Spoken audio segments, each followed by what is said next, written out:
Muito boa tarde, hoje 1º de outubro de 2018, está começando a Estação Entrevista comigo, Carlos Roberto. Hoje recebemos aqui em nossos estúdios da TV Estação 26 o nosso amigo Antônio Mendes, candidato a deputado distrital. Muito boa tarde, Antônio, seja muito bem-vindo à Estação Entrevista. Boa tarde, é um prazer imenso estar aqui com vocês. Quero agradecer a oportunidade, da estação por nos proporcionar esse momento. E eu defendo muito a oportunidade. E toda a equipe da TV Estação 26 está de parabéns por defender esse quesito, a oportunidade.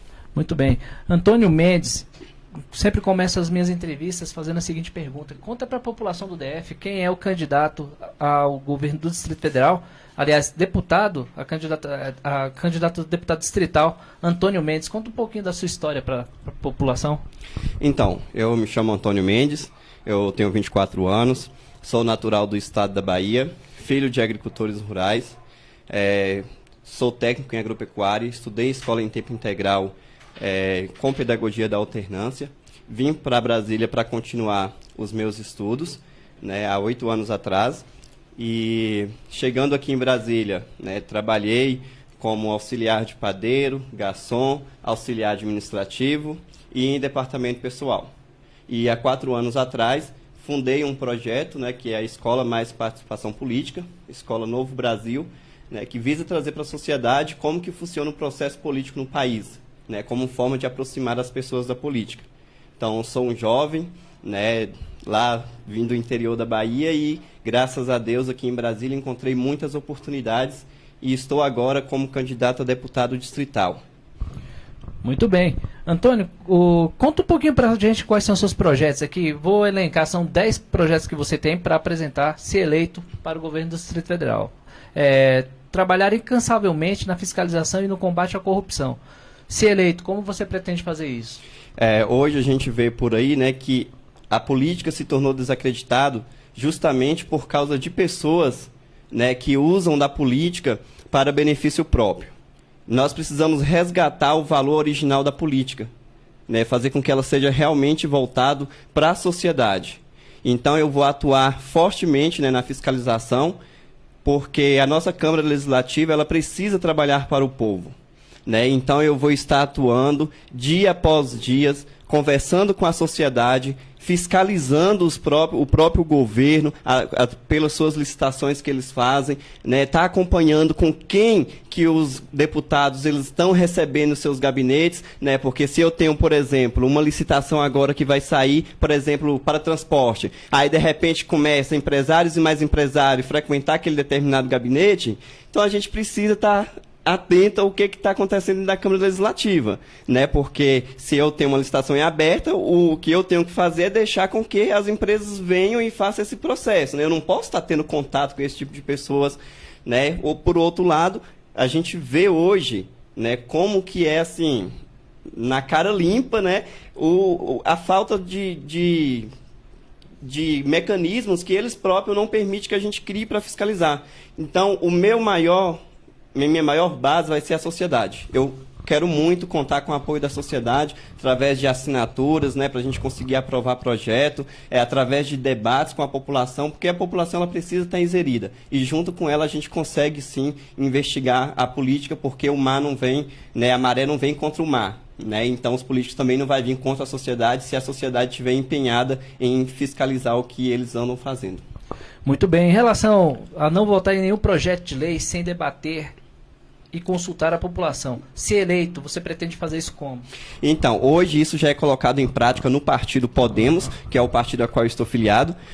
A gente, por exemplo, tem lá no nosso site um aplicativo. Certo. E aí as pessoas entram, por exemplo, a reforma da Previdência está em debate. Então a sociedade vai lá, nas lojas online, baixa o aplicativo e ele entra e aí está o projeto todo lá disponibilizado. Já está funcionando esse aplicativo? Já está funcionando. Pode falar. Você como cidadão, aí, então, é só entrar lá no Play Store, na loja do Google, e você procurar Podemos 19. Aí vai estar o aplicativo. Aí você baixa o aplicativo, lá vai estar todo o projeto. Aí você vai ler como cidadão o projeto todo, chega lá no final, você vai dizer, olha, gostei desse projeto, é a favor. Você vota a favor. Ah, não gostei, esse projeto é horrível, eu sou contra. Você vota contra. No dia da votação no Congresso Nacional, a gente vai abrir esse banco de dados e vamos olhar Se a maioria da sociedade estiver dizendo que a gente deve votar a favor daquele projeto, a gente vai votar. Bacana. Porque foram a sociedade que nos elegeu. Então ela tem o direito de dizer o que a gente faz. Né? Hoje, como funciona? Hoje o líder do partido, né? Ele vai lá, faz suas negociações, chega cá e fala, eu oriento minha bancada a votar sim, oriento minha bancada a votar não. Mas eu, como deputado, não votei em você, deputado. Então, como que eu vou dizer o que você tem que fazer? Quem tem que dizer é a sociedade. Então, lá no meu site, na Câmara Legislativa, né, a sociedade vai poder opinar. Eu vou lançar lá no site, né, todos os projetos. Vai ter projeto agora de votação, por exemplo, algo da educação. Então, vou disponibilizar o projeto. A sociedade vai entrar, ela mesma vai fazer análise. Né? Porque hoje em dia também a gente vê muitas das vezes os sindicatos que têm um trabalho muito brilhante, mas o que eu percebo é que muitas das vezes o sindicato eles induzem também, né? Porque o sindicato ele tem que chamar a sociedade e explicar o projeto todinho e dizer para a sociedade como que funciona. Não é, por exemplo, já soltar lá na mídia uma propaganda e dizer contra a reforma da Previdência, contra um determinado projeto. Sim, mas ele chamou a sociedade, explicou quais são os pontos que precisa ser mudado. Então, ele primeiro tem que dar uma aula de educação para a sociedade. Aí, educou a sociedade, aí sim, aí agora vamos dizer, somos contra ou somos a favor. Muito bem, estamos recebendo aqui nossos estúdios da TV Estação 26, hoje, no dia 1º de outubro, Dia Mundial do Idoso, aqui o candidato a deputado distrital Antônio Mendes, né? Antônio Mendes, a terceira pauta que você defende é, junto ao governo, a valorização e contratação das empresas júniores, né? Como é que, se eleito, como você pretende fazer isso? Exatamente. As empresas júniores são movimentos estudantis, né? São empresas sem fins lucrativos. Ela foi regulamentada em 2016, né? Uma lei que foi criada para regulamentar. A empresa júnior, ela funciona do seguinte modelo. Grupo de alunos, dentro do seu curso, eles juntam e criam uma empresa. Essa empresa é vinculada ao curso, então ela só pode desenvolver atividades relacionadas àquele curso. É uma empresa de consultoria que presta um serviço abaixo do serviço de mercado. Certo. A lei diz que essas empresas juniores, por ser uma organização de sociedade civil sem fins lucrativos, elas não podem ter pensamento político ideológico, partidário. Mas o parágrafo 1º do artigo 7º diz que elas podem ser contratadas por partidos políticos para prestar serviços de consultoria e também de publicidade. Então, a gente precisa valorizar, porque essas empresas juniores, os alunos colocam dentro da universidade, enquanto estão cursando, na prática, o que eles vão vivenciar no mercado de trabalho. Hoje, por exemplo, a gente tem lá na UDF, inclusive que eu ajudei a fundar a empresa júnior de administração, que é a Meta Consultoria, Meta Empresa Júnior. Então, o que a gente faz hoje? Para a gente conseguir ter essa oportunidade de colocar na prática o que a gente aprendeu na sala de aula, a gente precisa bater perna nas ruas, procurando um empresário que aceita o nosso serviço. Então, aqui em Brasília, são 1.400 empresários juniores. E lembrando que a receita não vai para o bolso do aluno. O serviço prestado pelas empresas juniores é retornado em forma de benefício acadêmico. Então, esse dinheiro é destinado para que esses alunos possam fazer intercâmbios nacionais e internacionais, possam promover o ensino, a pesquisa e projetos voltados para a sociedade, de inclusão social. Então, não é porque o curso lá fundou uma empresa que a gente prestou serviço para a sociedade que agora os alunos que estão ali na frente da diretoria vão embolsar esse dinheiro. Não é. Esse dinheiro ele é voltado, ele não pode ter fins lucrativos, é voltado para benefício dos alunos, de forma acadêmica. Aí você fala, nossa, mas vai contratar uma empresa júnior? Não é contratar empresa júnior, a gente está dando a oportunidade dos jovens encarar, enquanto está dentro da universidade com apoio de professores, o que eles vão encarar na prática. E assim, são consultorias, hoje você vai pagar uma consultoria aqui, por exemplo, de expansão de mercado, você paga 15, 16 mil reais, você contrata uma empresa, você paga 3, 2 mil reais, e com uma qualidade muito maior, porque os professores que assessoram esses alunos. Então, tudo que o aluno chegar aqui e dizer para você como consultoria, ele foi orientado por um professor. Então, a gente precisa valorizar, porque as empresas juniores fecharam 2017 com um faturamento de 18 milhões de reais. Isso contribui para o PIB. Sim, sem dúvida. E foram pessoas da educação que gerou esse valor. né? Porque o aluno precisa estar matriculado na instituição de ensino e precisa permanecer, estar naquele curso. Né? Então, hoje a gente tem aqui em Brasília, né, a Concentro, que é a confederação que reúne todas as empresas juniores de todas as instituições particulares. A gente tem empresas juniores que já têm 20 anos aqui em Brasília. Né? A empresa juniores, ela originou na França, veio para o Brasil em 1988 e em Brasília chegou em 92 com a DIM, né, que é da UNB. Né? Então, a gente precisa valorizar os alunos que trabalham, porque a gente realmente coloca na prática o que a gente faz. Então, quando eu sair da universidade, eu vou chegar numa empresa e vou dizer, eu tenho experiência. Né? Eu trabalhei como consultor na empresa Júnior. Por quê? Porque a gente trabalha na prática e é acompanhado por professores. Muito bem. Em relação a cobrar do governo a implementação da educação em tempo integral em todas as escolas públicas do Distrito Federal. Exatamente. É um ponto que a educação é a base de tudo. Sem dúvida. Né? Eu sempre tenho uma frase que digo, né, que não poderá haver um futuro sem educação. E também não vai haver um futuro com educação se a gente não for educado nesse presente. Né? Então, como eu disse no início, eu estudei em escola pública de ensino em tempo integral. Né? Então, a gente era um modelo diferente, que era uma pedagogia da alternância. Então, a gente morava na escola. Então, a gente acordava 6 horas da manhã, ia fazer atividades práticas, cuidar de jardim, limpeza. 7 horas a gente tinha um momento de reflexão, independentemente de sua religião, você ia participar daquele momento, que era um momento de convívio em grupo. 7h30 você ia para a sala de aula, 10 horas você tinha lanche, 11h20 intervalo, meio-dia você tinha almoço, voltava 1h30 para a sala de aula e saía 3 horas da tarde. 3 horas da tarde você ia desenvolver atividades, participar de futebol. Então, onde eu chego, as pessoas me reconhecem, né? Eu não esqueço nunca, na minha formatura, que um professor, ele disse, né? Onde vocês chegarem, vocês serão reconhecidos pelo seu modo de ser, pelo seu modo de se comportar. E isso é verdade, porque as pessoas percebem a diferença. Então, eu acredito, eu vivi a experiência da escola em tempo integral e sei o quanto ela pode mudar a vida das pessoas.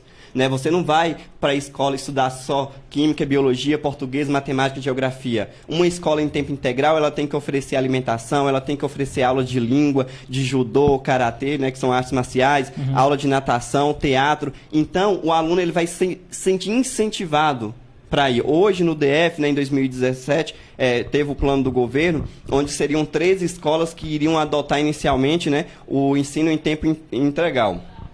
E aí a gente vê que as escolas hoje aqui no DF que possuem o ensino em tempo integral funciona. Né? E a gente precisa investir.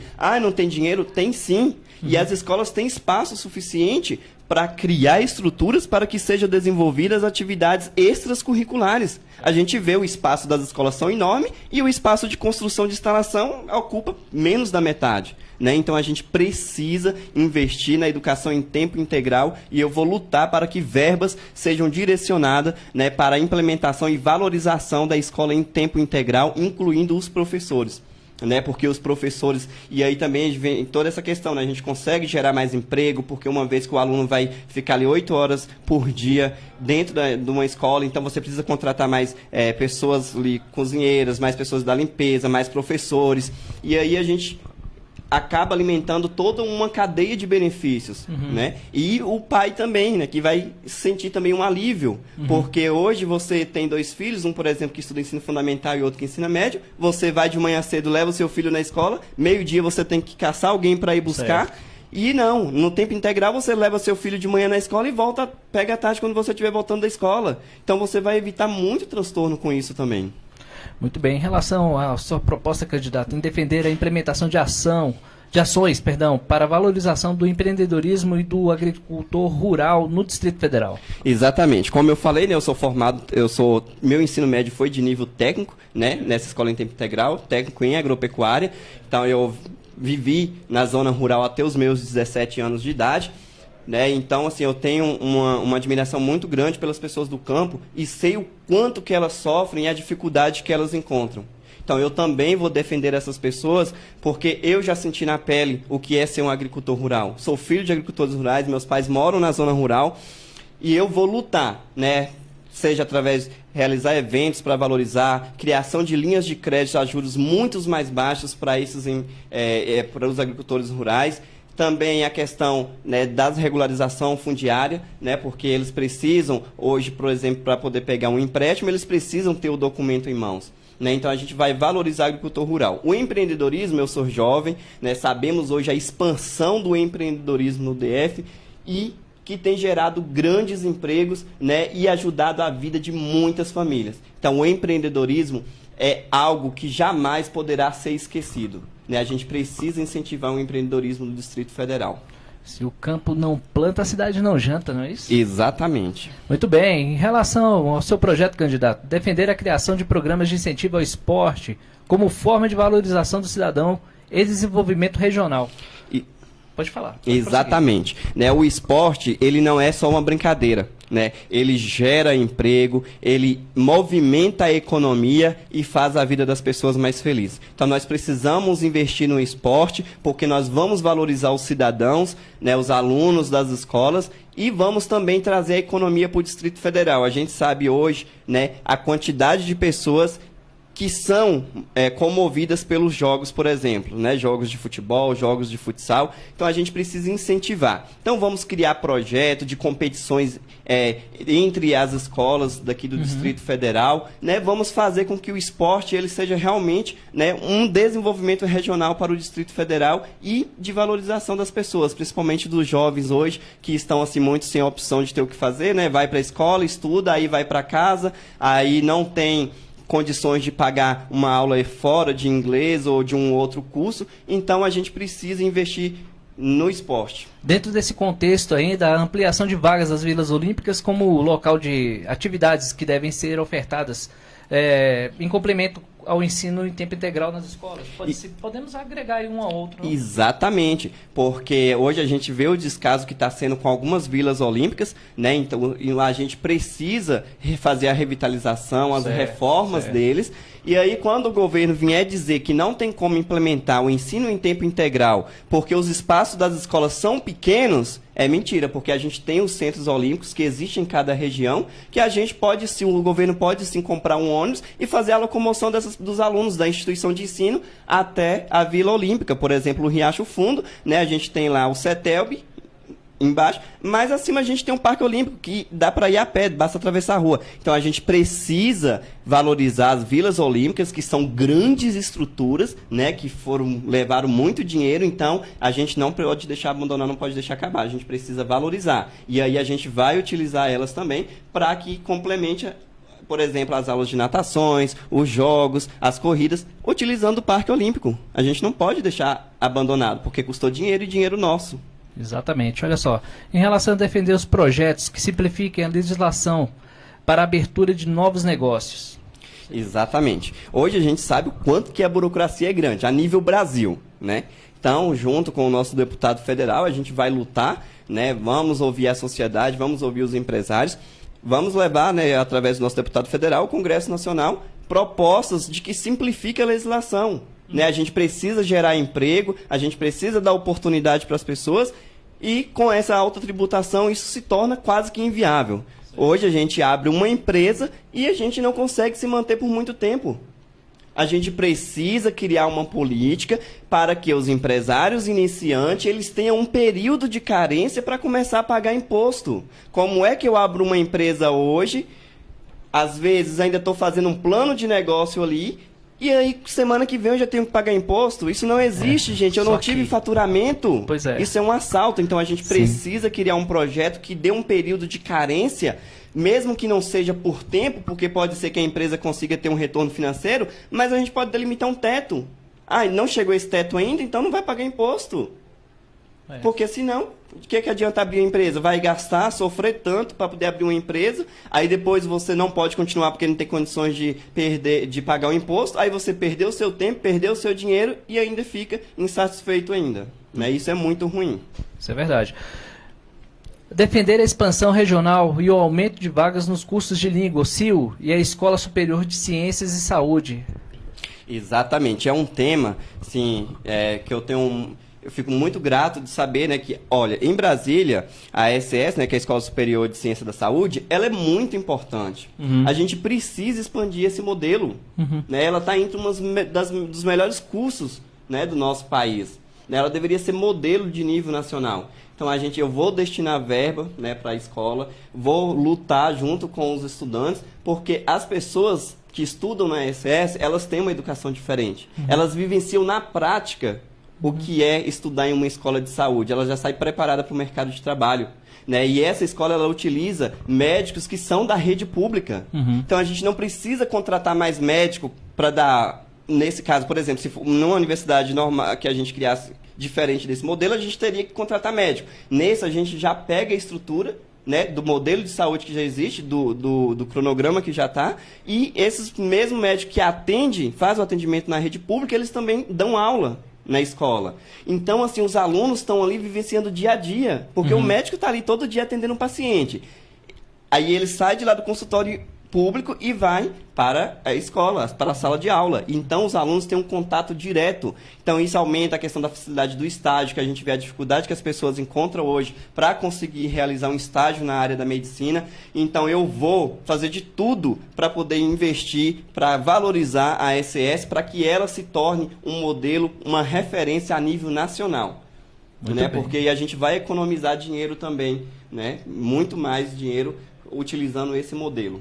Muito bem, essa é a Estação Entrevista comigo, Carlos Roberto, recebendo aqui em nossos estúdios da TV Estação 26, Antônio Mendes, candidato a deputado distrital. A última pergunta aqui em relação a... Hoje, Dia Mundial do Idoso. E você colocou aqui dentro dos seus projetos, Programa de Inclusão Digital para a Terceira Idade nas administrações regionais. Exatamente. Eu sou jovem, mas também prezo, né, pela terceira idade, porque todos nós vamos chegar lá. Sim. E assim, a gente precisa valorizar, né, a terceira idade hoje.